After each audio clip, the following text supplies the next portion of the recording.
What is going on, guys? My name is Chase, and welcome back to Intelligent Money Investing. Today, we're going to be talking about the state of the market. I've been seeing a ton of YouTube videos lately about if it's time to sit on your money, not invest at all, or if it's time to keep putting money in. The market's going to keep going higher. We're going to win these trade wars against China and Europe.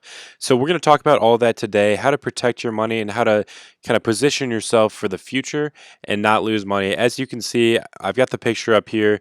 One of the famous Warren Buffett quotes: "Rule number one, never lose money. Rule number two, never forget rule number one." So, the big question of the day is it time to spectate the market for a while? Obviously, I misspelled it here, but whatever, that's besides the point. Before we get into that, I want to ask you guys to please drop a like on this video and subscribe if you haven't already. Most of our viewers come from not people that haven't subscribed yet, but so if you haven't already, just hit that subscribe button and just try it out for a while. You can always unsubscribe if you don't enjoy.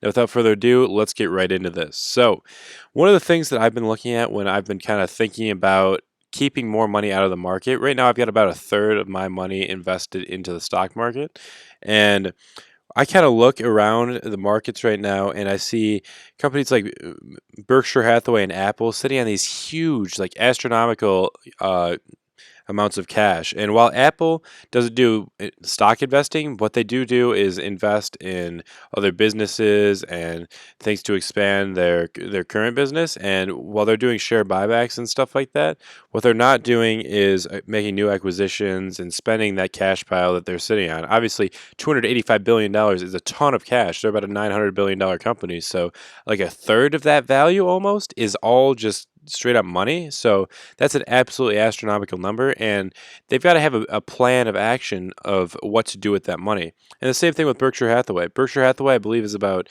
600 billion. I could be wrong on that. It might be more like 400, but hundreds of billions of dollars in the company, and they're sitting at 116 billion dollars. Warren Buffett is always strategically evaluating the state of the market and looking for buying opportunities. And if he has that much cash sitting in reserves, then that means that he doesn't think there's many deals out there in the market right now.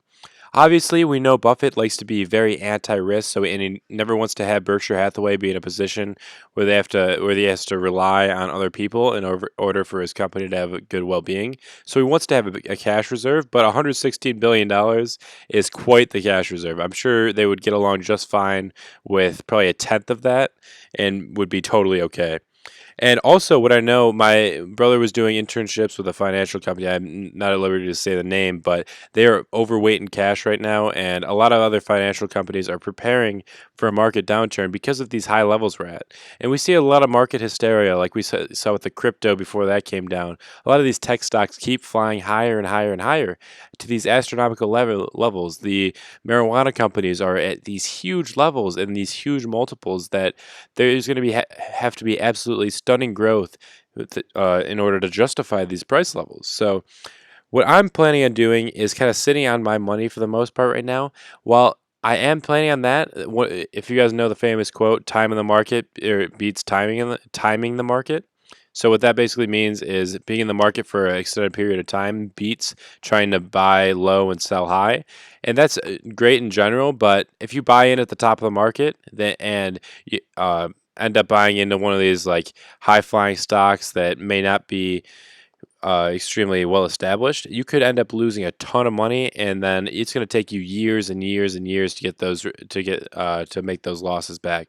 So definitely be careful with how you're investing right now. My plan of action, actually, before we do that, I just want to look at this S&P 500 PDE ratio as of now, and we're going to use this for an example. So with this chart, this 24.2 is where we're at right now, and this is compared to basically the history of the market. And just want to line this up here and show you guys the other times we've reached these P/E ratios. And we've touched it a few times, one, two, I guess 3, 4, 5, 6, but I guess this is 2 periods of time. So basically 4 times, and each time has led to a pretty big downturn. So if we look at this again, you can see this one at 2000, pretty huge crash there. In 2009, 2008, 2009, huge crash after we reached those levels. And we also saw downturns when we reached that about 25 PDE ratios before. So that makes me a little bit concerned for the market.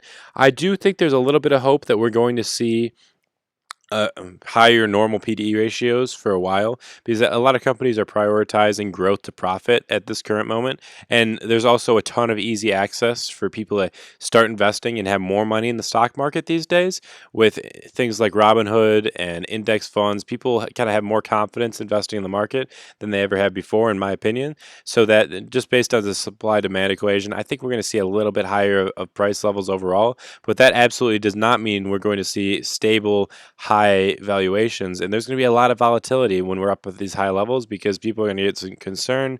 They're going to be selling off, and it's going to be a lot of up and down. And I eventually think we are going to see a pretty big downturn with the S&P 500 levels. I, I'm not 100% sure when that will be. So for right now, what I am doing with that money that I am investing is I'm going into defensive positions. I bought into Berkshire Hathaway recently because I know that money is going to be well invested conservatively. I'm buying into a couple of REITs that are very safe just because I know there's a hard asset that's back there, and I'm not doing it on residential REITs or single family REITs. I'm doing it on commercial real estate and stuff like that because really what commercial real estate is valuated on is how much money it can earn, and residential is kind of what somebody's willing to pay for it, if that makes sense. I can go into that much deeper in a different video if you guys want me to. So that's kind of my plan going forward. I would love to hear what you guys have to think in the comments down below. There's definitely I'm obviously not a market guru. I don't know exactly what's going to happen. I can't tell the future, and I don't think any of you guys can either. But I would love to hear what you guys have to say, any sort of opinion. I would love to hear your action plans because I could be wrong. You guys might have a better plan than me, and might want to model mine off yours and kind of teach people about it in a different video. So if you guys haven't already, hit that like button, subscribe if you haven't, and I will see you guys in the next video. Thanks for watching.